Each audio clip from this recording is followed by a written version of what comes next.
do this challenge. Like, if you're someone who watches the news, do a 2-week, like, no news challenge. You ever see that? Like the no sober, what is that, like sober October or no something month?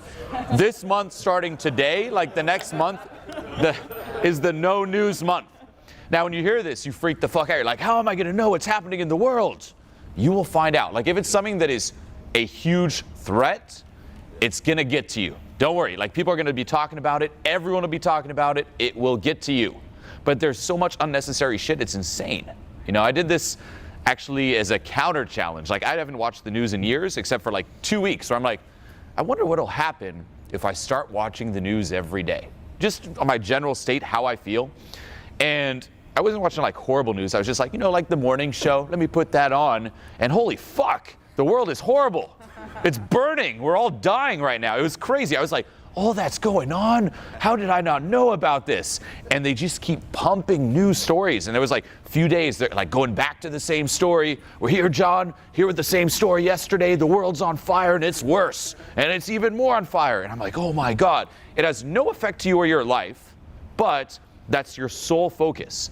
And as he said, this is also the danger. Like, not only are we conditioned by this just in our general culture, but because it's the news, that has a certain authority. In your mind, it's like, it's the news, and we're conditioned to place it on a pedestal. Like, the news is up there, everyone else is watching this, so there's much more buy-in on what the news is saying than anyone else. So you see it and you're like, holy shit, we are fucked.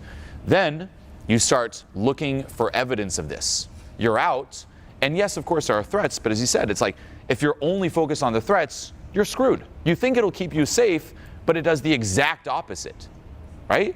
Like, you're looking for threats to be safe, but by always looking for threats, you never feel safe.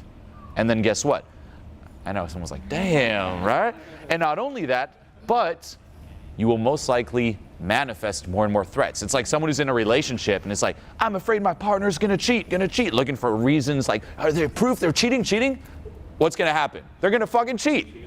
The same with the threats. If you're threats obsessed, you will attract more and more threats. They will come to you and you will find them. Your RAS will create that reality of threats, and guess what? There's an infinite amount of threats.